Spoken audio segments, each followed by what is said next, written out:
అభిమానులందరికీ నమస్కారం.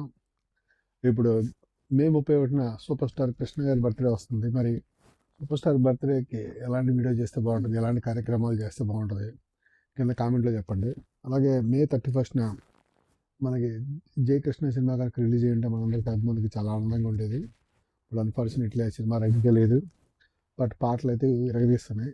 కానీ ఒక పాయింట్ 'జై కృష్ణ' గారి సూపర్ స్టార్ కృష్ణ గారు రమేష్ బాబు తన పెద్ద కొడుకు కాలం చేసిన తర్వాత జయకృష్ణ గారిని పిలిచి, బాబు జయకృష్ణ, నువ్వు ఇట్లా ఉండాలి, సినిమాలో సక్సెస్ అవ్వాలంటే ఇలా చేయాలి అని అవసరమైన సూచనలు చేసేసి ఆయన కాలం చేశారు వెళ్ళిపోయే ముందర. సో మనవాడిని రెడీ చేశాడు, ఆయన చెప్పాడు. కానీ వాళ్ళ సూపర్ స్టార్ కృష్ణ గారికి ఉండుంటే ఇంకా బాగుండేది. కృష్ణ గారు ఎప్పుడు కూడా ఫిట్నెస్కి ఇంపార్టెన్స్ ఇస్తారు. ఫిట్నెస్కి తన కెరీర్లో ఎప్పుడు కూడా కృష్ణ గారు లావుగా ఉండటం కానీ పొట్ట పెంచడం కానీ చేయలేదు. మన చిరంజీవి, బాలకృష్ణ అందరిలో కూడా మనం కెరియర్ మధ్యలో వాళ్ళు బాడీ షేప్ అవుట్ అయింది. కానీ కృష్ణ గారికి ఎప్పుడు షేప్ అవుట్ అవ్వలేదు. అయితే ఇంకోటి ఏంటంటే ముఖ్యంగా మనకి మీరు చూడండి, సామ్రాట్ సినిమాలో రమేష్ బాబు బొద్దుగా ఉంటాడు. ఆ తర్వాత వచ్చిన కలియుగ కర్ణుడి పిక్చర్లో సన్నగా స్లిమ్గా ఉంటాడు.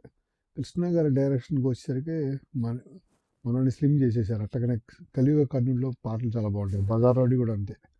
మహేష్ బాబు అన్నా తమ్ముడు బాలచంద్రుడు సినిమాలు అయిన తర్వాత లావు అయిపోయాడు బాగా.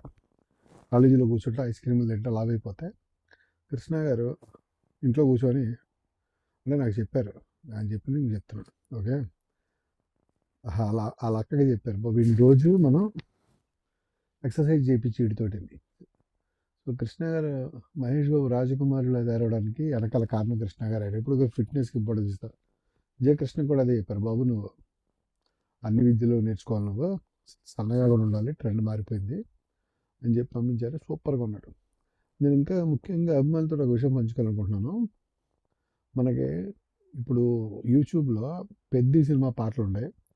రామ్ చరణ్ అద్భుతమైన యాక్టర్, డాన్సరు. నేను ఏం కంపేర్ చేయట్లేదు. కానీ పెద్ద సినిమాలో పాటల్లో డ్యాన్స్ చూస్తుంటే కింద చూడండి అద్దరు కొట్టేసాడు రామ్ చరణ్. కానీ ఇటుపక్క చూడండి జయకృష్ణ డ్యాన్స్. ఈ రెండు చూస్తూ ఉంటే నాకు ఎందుకో జయకృష్ణ డ్యాన్స్ బాగుంటుంది. నాకు ఎందుకో చెప్తాను. కృష్ణ అభిమానులకి అంతే. మనకి ఎక్స్ప్రెషన్ ముఖ్యం, క్లాస్ ముఖ్యం. నాకు ఎందుకు ఇది మ్యాన్లీగా ఉంది, అది కొంచెం హడావుడిగా ఉంది నాకు. ఎందుకంటే అది మన జవోగ రుచి పూర్వక బుద్ధి అంటారు. ఎందుకంటే నా ఉద్దేశంలో సినిమాలకి ఈ డ్యాన్స్ కావాలి. ఇది మైకేల్ జాక్సన్ లాంటి డ్యాన్స్, ఇది రామ్ చరణ్ది స్టేజ్ షోలకి బాగుంటుంది. ఇప్పుడు కృష్ణ గారి పాటలు 350 సినిమాలు కొన్ని వేల పాటలు వేసాడు. ఆ పాటల్లో చూస్తే ఆయన ఇన్వాల్వ్మెంట్ చాలా బాగుంటుంది.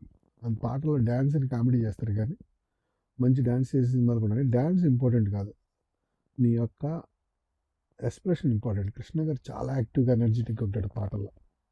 ఈ హీరోయిన్ ఇన్వాల్వ్మెంట్ చాలా బాగుంటుంది. అయితే ఎస్పి బాలసుబ్రహ్మణ్యం గారు పాటలు చాలా ఎనర్జెటిక్గా పాడతాడు.